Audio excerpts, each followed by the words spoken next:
1939년 제2차 세계대전의 전운이 감돌고 나치의 핍박이 극에 달했을 때의 일입니다. 독일 신학자이자 목회자였던 디트리히 본헤퍼 목사님은 지인들의 주선으로 미국 뉴욕의 유니온 신학교 교수로 초청을 받게 됩니다. 전쟁의 위협을 피할 수 있는 가장 완벽하고 안전한 피난처였습니다. 게다가 뉴욕의 독일 난민교회를 맡아달라는 청빙까지 받았으니 그곳에 머물기만 하면 교수로서의 명예와 안정된 삶이 온전히 보장된 상황이었습니다. 그렇게 1939년 6월 본헤퍼 목사님은 고국을 떠나 뉴욕에 도착하게 됩니다. 그러나 가장 안전하고 편안한 곳에 있었음에도 불구하고 마음은 계속해서 불편해져만 갔습니다. 고통 속에 있는 조국의 형제들을 외면하고 나 혼자만 편안한 삶을 누린다라는 사실이 그 마음을 무겁게 짓눌렀기 때문입니다. 결국 본헤퍼 목사님은 무너져가는 조국교회의 현실을 모른 척할 수 없었고 주변에 간곡한 만류를 뿌리치고 미국에 도착한 지 한 달도 채 되지 않아 고국으로 돌아가는 배에 오르게 됩니다. 그리고 그가 떠나기 전에 동료 교수에게 남긴 편지에는 이런 고백이 담겨 있습니다. 저는 독일의 기독교인과 더불어 우리 조국의 이 어려운 시기 동안 함께 살지 않으면 안 됩니다. 지금 내 동족들의 고난에 동참하지 않는다면 훗날 무너진 독일 교회를 재건할 때 나는 그 일에 동참할 자격이 없습니다. 그렇게 그는 고통과 절망 속에 죽음이 기다리는 참혹한 고난의 땅으로 다시 돌아갔습니다. 평생 근심 없이 편안하게 살 수 있는 자리가 주어졌음에도 기꺼이 그 평안함을 뒤로하고 무너진 조국의 아픔을 가슴에 품었던 것입니다. 오늘 본문에도 이처럼 편안하고 안정된 자리에 앉아 있음에도 불구하고 조국의 참담한 현실을 바라보며 애통했던 한 사람이 등장합니다. 바로 느헤미야입니다. 오늘 우리가 함께 살펴볼 이야기는 느헤미야 한 사람의 개인사를 넘어 바벨론 포로 이후 유다 백성이 예루살렘에서 신앙 공동체로 다시 세워지는 장엄한 구속사의 여정을 다루고 있습니다. 우리가 이 거대한 구속사의 흐름을 바르게 이해하기 위해선 유다 민족의 멸망과 포로 귀환의 역사를 잠시 살펴볼 필요가 있습니다. 앞에 준비된 화면을 보시면서 이해하시면 더 좋을 것 같습니다. 앞에 표를 보시면 주전 605년과 586년에 걸쳐 바벨론의 느부갓네살 왕에게 두 번이나 침략을 당하게 되고 남유다가 멸망을 당하게 됩니다. 이때 우리가 잘 아는 다니엘과 같은 수많은 백성들이 포로로 끌려가게 되고 예루살렘 성벽과 성전은 완전히 파괴되어 폐허가 됩니다. 이후 주전 538년에 바벨론이 페르시아, 흔히 말하는 바사에게 멸망을 하게 되고 이때 왕이었던 고레스가 포로에게 자유를 허락해주는 칙령을 발표하게 되면서 주전 537년 수룹바벨을 중심으로 1차 포로 귀환이 일어나게 됩니다. 귀환한 백성들은 다리오 왕 시대인 주전 516년 학개와 스가랴 선지자의 동료 속에서 마침내 예루살렘 성전을 재건합니다. 그리고 아하수에로 왕 시대 에스더를 지나 주전 458년에 아닥사스다 왕의 통치 아래 에스라를 중심으로 제2차 기환이 이루어집니다. 에스라는 백성들에게 말씀을 가르치고 회개를 촉구하며 이방인과의 혼인 문제를 개혁하면서 무너진 예배와 신앙 공동체의 질서를 새롭게 세우는 결정적인 사역을 감당하게 됩니다. 하지만 눈에 보이는 성전과 신앙의 질서가 어느 정도 세워졌음에도 불구하고 예루살렘을 방어하는 성벽은 여전히 무너진 채 오랜 세월 방치되어 있었습니다. 오늘 본문은 바로 이 절망적인 상황 속에서 주전 444 4년경 느헤미야를 통한 제3차 기한과 성벽 재건의 역사가 새롭게 시작되는 장면을 보여줍니다. 그렇다면 느헤미야는 어떤 사람입니까? 오늘 1절을 보면 아닥사스다 왕 제20년 기슬루월에 유다 사람 느헤미야가 페르시아 제국의 수상궁에 머물고 있는 장면으로 시작을 합니다. 느헤미야가 있었던 이 수상궁은 제국의 권력과 부가 집중된 도시였고, 느헤미야는 그곳에서 왕의 생명을 책임지는 최고 관직 중의 하나인 술 맡은 관원으로 있었습니다. 술 맡은 관원이라 하면 지금으로 말하면 대통령의 비서실장과 경호실장을 겸하는 권력의 핵심 실세라고도 할 수 있습니다. 고대에는 술이나 음식에 독을 타서 왕을 암살하려는 시도가 빈번했습니다. 그래서 술 맡은 관원이 하는 일 중에 하나가 왕의 식탁에 올리는 술은 물론이고 모든 음식을 미리 맛보며 검식하는 중대한 역할을 하는 것이었습니다. 매일 자신의 목숨을 걸고 왕의 생명을 지키는 자리에 있었기 때문에 왕은 온전히 신뢰하는 충성스러운 사람에게만 이 직분을 맡겼습니다. 그리고 이 자리는 왕이 가장 편안하게 식사하고 또 왕이 쉴 때는 지근거리에서 독대하는 자리이기도 했습니다. 그래서 왕의 안색과 기분을 가장 먼저 살피고 때로는 국정 전반에 대해 은밀한 조언을 건네는 최고위 자문관의 역할을 감당하는 자리이기도 했습니다. 결국 탁월한 정치적 식견과 행정 능력을 갖추어야만 오를 수 있는 막강한 자리였다라는 사실입니다. 아무나 오를 수 없는 이 자리에 오늘 느헤미야가 올라 있다라는 것은 어쩌면 느헤미야는 유다 사람이었지만 그는 이미 스스로 페르시아 사람으로 생각할 만큼 그 문화와 삶에 녹아있던 사람이었을 것입니다. 그러나 하나님께서는 예루살렘 성벽 재건이라는 이 거대한 구속사적 역사를 이루기 위해 이방 제국 왕의 마음을 움직일 수 있는 그 바로 권력의 핵심에 유다 사람 느헤미야를 미리 예비해 두신 겁니다. 그런데 어느 날 왕의 절대적인 신뢰를 받으며 평안한 삶을 누리고 있던 그에게 유다에서 돌아온 형제 하나니를 통해 조국의 참담한 소식이 전해집니다. 3절입니다. 우리 함께 읽겠습니다. 그들이 내게 이르되 사로잡힘을 면하고 남아있는 자들이 그 지방 거기에서 큰 환난을 당하고 능욕을 받으며 예루살렘 성은 허물어지고 성문들은 불탔다 하는지라. 스룹바벨이 포로들을 이끌고 1차 귀환하여 성전을 재건하였고 에스라가 사람들을 이끌고 2차 귀환하여 율법을 가르치고 무너진 공동체와 신앙을 개혁하였지만 여전히 성벽을 세우지 못하고 성문은 불타 노략질 당하고 환난과 능욕을 당하고 있다라는 소식이 전해졌습니다. 여러분, 오늘 우리는 이 저녁에 이 아픈 소식 앞에서 느헤미야가 어떻게 반응했는지 주목해 보고자 합니다. 그리고 무너진 현실과 영적 현실을 대하는 느헤미야의 모습을 통해서 하나님께서 우리 각자를 지금의 삶의 자리에 부르신 분명한 이유를 발견하는 시간이 되기를 바랍니다. 그렇다면 조국의 참담한 소식을 전해들은 느헤미야가 가장 먼저 보인 반응은 무엇입니까? 오늘 본문이 우리에게 보여주는 첫 번째 모습은 바로 무너진 영적 현실을 아파하며 애통하는 기도의 모습을 보여줍니다. 성벽이 무너졌다는 것은 백성들이 대적들의 위협 속에 무방비로 노출되어 있다는 것입니다.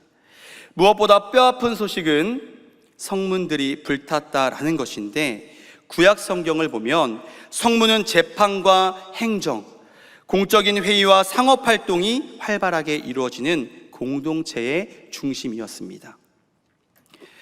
룻기를 보면 보아스가 장로들을 모아 회의를 연 것도 바로 성문이었습니다. 그러므로 성벽이 무너지고 성문이 불탔다라는 것은 그 공동체를 지탱하던 사법적, 행정적 질서가 완전히 마비되었을 뿐만 아니라 예루살렘에 있던 백성들이 아무런 보호를 받지 못한 채 이방인들에게 조롱을 당하며 씻을 수 없는 영적 수치의 한가운데 놓여져 있었다라는 것을 의미하는 것입니다. 이러한 참담한 현실 앞에서 느헤미야가 보인 첫 번째 반응을 4절에는 이렇게 기록합니다. 4절입니다. 함께 읽습니다. 내가 이 말을 듣고 앉아서 울고 수일 동안 슬퍼하며 하늘의 하나님 앞에 금식하며 기도하여. 그의 첫 번째 반응은 주저앉아 우는 것이었습니다. 사실 느헤미야는 가장 견고하고 안전한 수상궁의 성벽 안에 있었습니다. 심지어 그는 포로지에서 태어나 평생 예루살렘을 한 번도 가본 적이 없는 포로 3세였습니다. 어쩌면 조국에 대한 그리움은 고사하고 굳이 무너진 조국을 바라보면서 근심할 이유가 없었습니다. 하지만 이 소식을 듣자마자 며칠 동안이나 식음을 전폐하며 눈물을 흘린 것입니다. 이미 페르시아인으로 그 문화에 속한 사람으로, 그것도 권력의 핵심으로 살았을 텐데도 무너진 조국과 백성들의 아픔을 바라보며 마치 자기 살이 찢어지는 것처럼 슬퍼하고 아파했던 것입니다. 여러분, 오늘날 우리도 매일같이 수많은 소식을 들어가며 살아갑니다. 갈등과 분열로 찢어진 사회와 진영 논리에 갇혀 끝없이 대립하고 반복하는 정치적 현실, 하나님의 창조 질서와 성경적 진리를 거스리는 세속적 가치관이 문화라는 이름으로 포장되어 밀려오는 시대의 아픔을 우리는 봅니다. 무엇보다 이 거센 물결을 온몸으로 막아내야 하는 거룩한 방파제가 되어야 할, 거룩한 성벽이 되어야 할 조국 교회가 점점 영적인 힘을 잃고 동력을 잃어가는 어두운 소식을 우리는 끊임없이 접하며 살아갑니다. 그런데 여러분, 이러한 현실 앞에서 우리의 마음은 어떠합니까? 느헤미야와 같은 마음입니까? 울며 애통하며 가슴치며 기도하고 있습니까? 아니면 매일같이 들려오는 위기와 절망의 소식에 익숙해진 나머지 어느새 우리의 마음이 완전히 무감각해진 것은 아닙니까? 내 삶의 울타리만 무사하면 그만이고 내 가정만 안전하면 다른 곳이 무너지는 것은 나와 상관없다는 이런 영적 이기주의가 우리 안에 있는 것은 아닙니까? 여러분, 공동체의 무너짐을 바라보면서도 내 가슴에 아무런 애통함이 없다면 그것이야말로 오늘 내 영혼의 성벽이 이미 무너져 내렸다는 가장 무서운 증거일 수도 있습니다. 사랑하는 성도 여러분, 오늘 이 저녁에 느헤미야와 같이 나라와 민족과 조국교회를 위해 애통하는 눈물과 기도가 회복되기를 소망합니다. 하나님의 일은 뛰어난 전략이나 탁월한 능력을 가진 사람을 통해 시작되는 것이 아닙니다.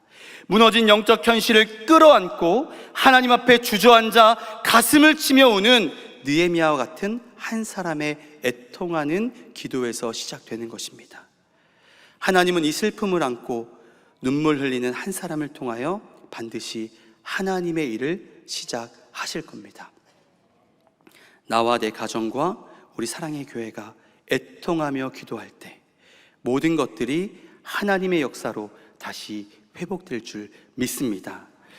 두 번째로 느헤미야의 반응은 하나님의 언약과 긍휼을 붙드는 회개의 기도를 올려드리는 것이었습니다. 수일 동안 애통하며 금식했던 느헤미야의 기도는 이제 하나님의 언약과 긍휼을 바라보는 기도로 변합니다. 5절입니다. 함께 읽습니다. 이르되 하늘의 하나님 여호와 크고 두려우신 하나님이여, 주를 사랑하고 주의 계명을 지키는 자에게 언약을 지키시며 긍휼을 베푸시는 주여 간구하나이다. 처참한 현실을 넘어 크고 두려운 하나님을 바라봅니다. 그리고 주의 계명을 지키는 자에게 한 번 맺으신 언약을 끝까지 지키시고 긍휼을 베푸시는 신실하신 하나님을 바라보며 기도하며 엎드립니다. 그리고 이어진 6절에서 느헤미야는 이제 간절한 회개의 기도를 올려드립니다. 6절입니다. 함께 읽습니다. 이제 종이 주의 종들인 이스라엘 자손을 위하여 주야로 기도하오며 우리 이스라엘 자손이 주께 범죄한 자들을 주는 귀를 기울이시며 눈을 여시사 종의 기도를 들으시옵소서. 나와 내 아버지의 집이 범죄하여. 사실 예루살렘 성벽이 무너진 채 오랫동안 방치된 것은 느헤미야의 잘못이 아닙니다. 우상을 숭배했던 조상들의 죄악 때문이었고 1차, 2차 기한 후에도 여전히 영적으로 타락해 하나님의 말씀과 율법을 저버린 채 살아가는 유다 백성들의 무지 때문이었습니다. 어쩌면 느헤미야는 나는 역사의 피해자라고도 말할 수 있었고, 얼마든지 조상들을 원망하고 먼저 귀환한 백성들을 향해 손가락질을 할 수도 있었습니다. 여러분, 우리는 안 좋은 일이나 나쁜 일 혹은 위기를 만나면 본능적으로 남의 탓을 하기 마련입니다. 에덴 동산에서 선악과를 따먹고 범죄한 아담이 가장 먼저 한 일도 하나님이 주신 하와 때문이라고 책임을 전가하는 일이었습니다. 하와 역시 뱀의 탓으로 그 죄를 돌려보냈습니다. 여러분, 은혜의 자리에서 멀어지면 우리 안에도 이처럼 핑계를 대고 책임을 전가하는 죄의 본능이 솟아납니다. 우리는 다음 세대가 방황하고 30, 40 세대가 교회를 떠나가며 기성세대와의 신앙과 삶이 일치되지 않는 현상을 보면서 그저 시대의 악함을 탓하거나 어쩔 수 없어, 문화가 그런 거야, 기성세대가 그렇게 만든 거야 라며 누군가의 책임으로 돌리기 바쁩니다. 하지만 느헤미야는 달랐습니다. 느헤미야는 무너진 백성과 조국의 죄를 자신의 죄로 여기고 스스로 짊어진 것입니다. 뭐라고 기도합니까? 나와 내 아버지의 집이 범죄하여, 나와 내 아버지의 집이 범죄하여 라고 고백하며 무너진 백성들의 죄를 나의 죄로 끌어안고 가슴을 치며 회개한 것입니다. 하나님, 이 나라와 조국의 죄가 나의 죄입니다. 용서하여 주옵소서. 하나님, 이 나라의 죄와 조국의 죄가 나의 죄입니다. 긍휼히 여겨 주옵소서. 그렇다면 종일토록 이방 제국의 왕궁에서 국사를 돌보며 치열하게 살아야 했던 포로 3세 느헤미야가 도대체 어떻게 이렇게 넓은 기도의 지경을 가질 수 있었을까요?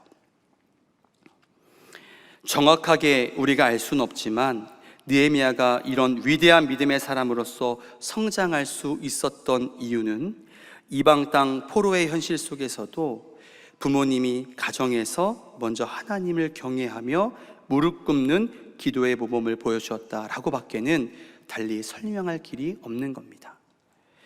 부모님이 보여준 눈물과 신앙의 유산이 느헤미야에게 깊이 흘러 들어간 것입니다. 사랑하는 성도 여러분, 그렇다면 우리는 자녀들에게 무엇을 물려주기 위해 애쓰고 있습니까? 세상에서 뒤처지지 않게 하려고 학업에만, 성공해야 한다고 그 성공만 몰두하고 있지는 않습니까?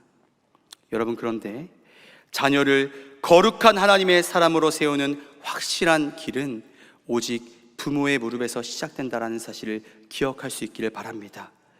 부모의 간절한 기도의 눈물을 먹고 그 엎드린 뒷모습을 보고 자란 자녀는 세상의 거센 파도와 어떤 영적인 위기 속에서도 결코 무너지지 않는 것입니다.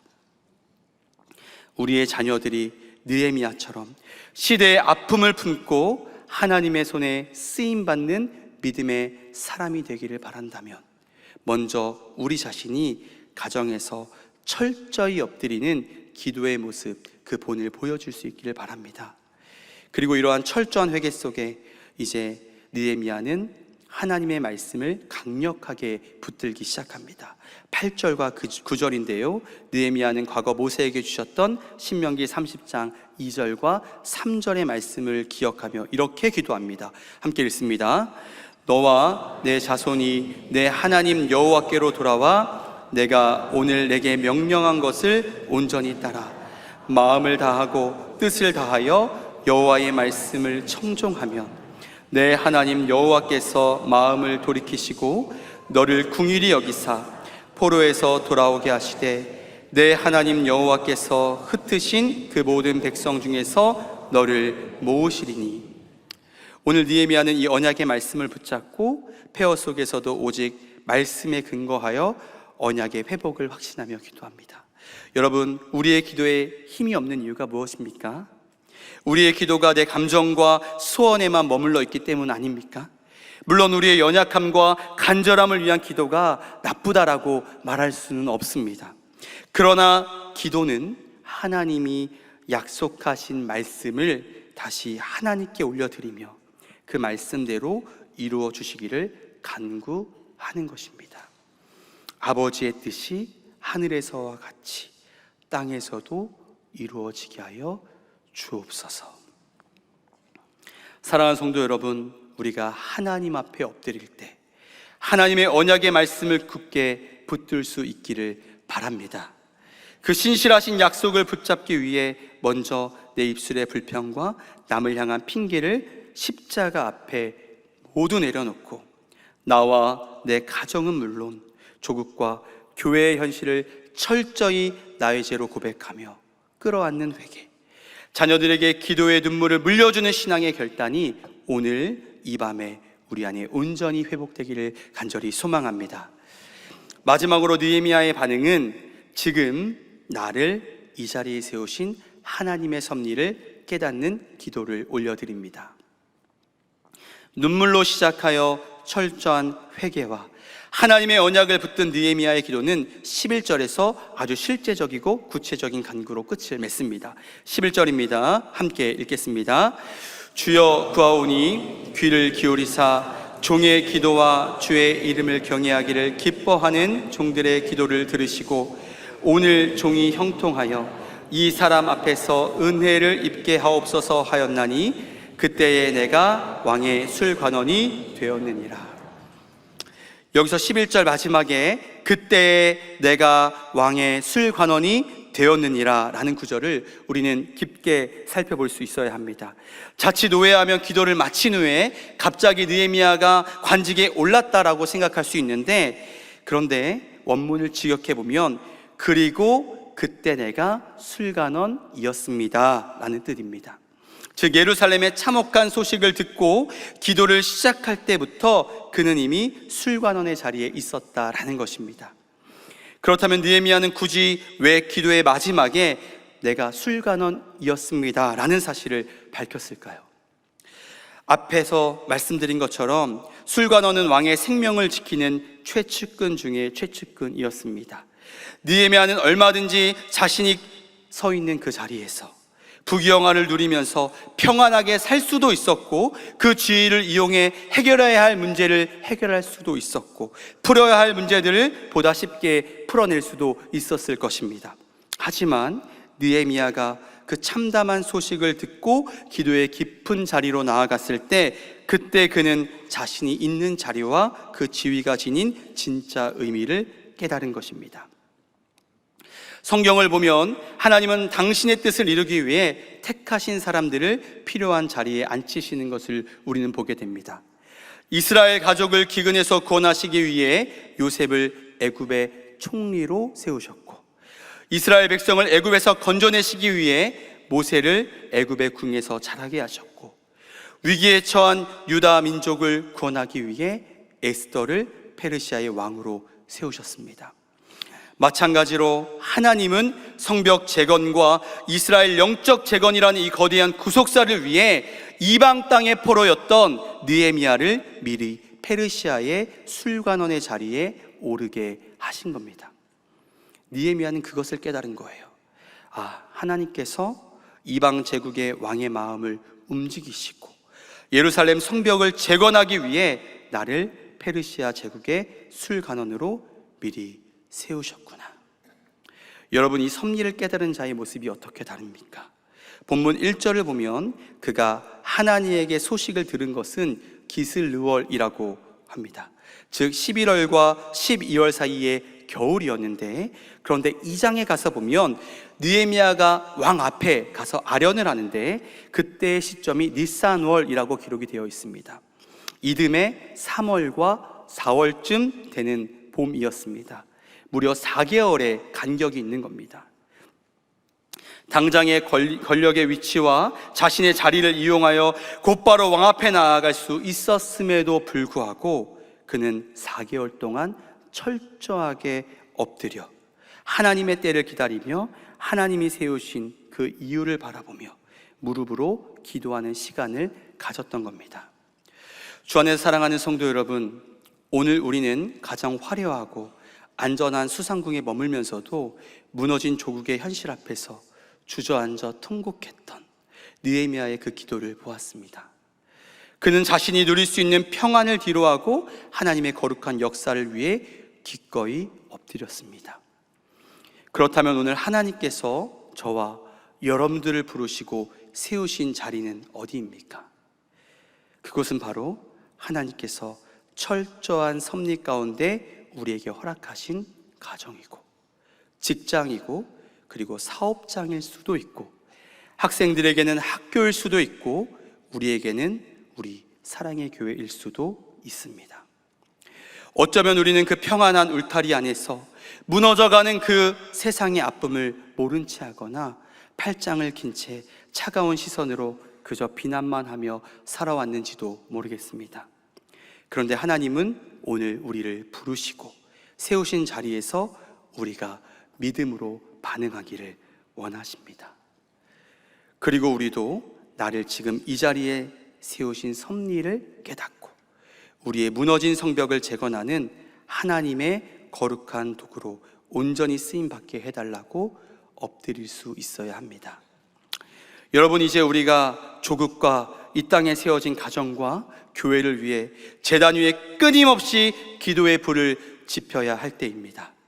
다가오는 8월 15일은 광복 81주년이 되는 해입니다. 우리는 하나님의 말씀과 기도로 세워진 이 나라를 지켜야 합니다. 한국교회는 선교사들이 들어오기도 전에 번역된 하나님의 말씀이 이 땅에 들어와서 그 말씀이 이 땅의 백성들의 마음을 변화시켜 먼저 회심한 성도들을 만들어낸 놀라운 역사를 가지고 있는 나라입니다.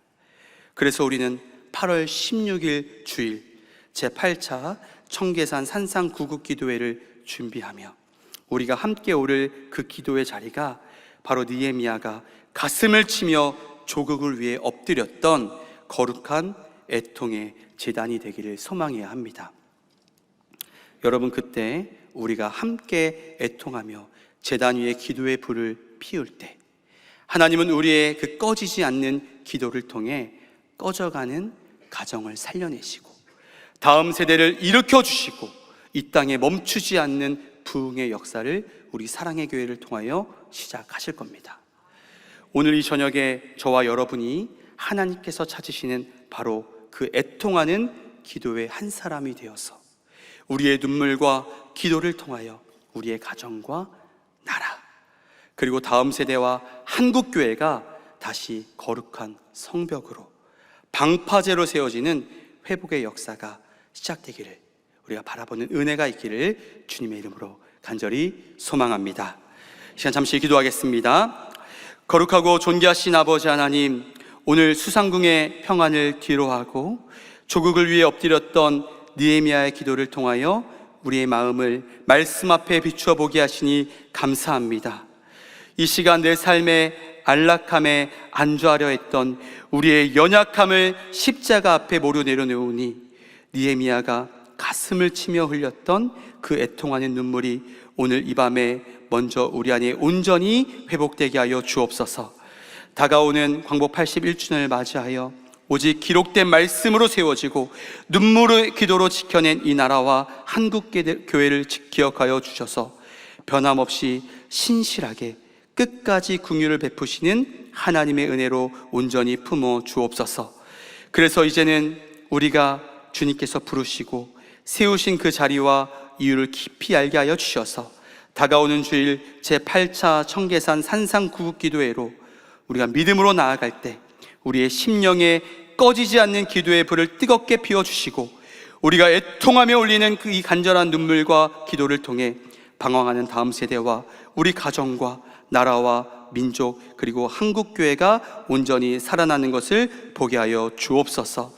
오늘 이 저녁 우리 마음의 깊은 곳에 품고 온 각자의 간절한 기도의 제목이 있습니다. 우리의 모든 삶의 형편을 아시는 주님께서 오늘 이 밤에 응답하여 주옵소서. 감사드렸고 예수 그리스도의 이름으로 간절히 기도하옵나이다.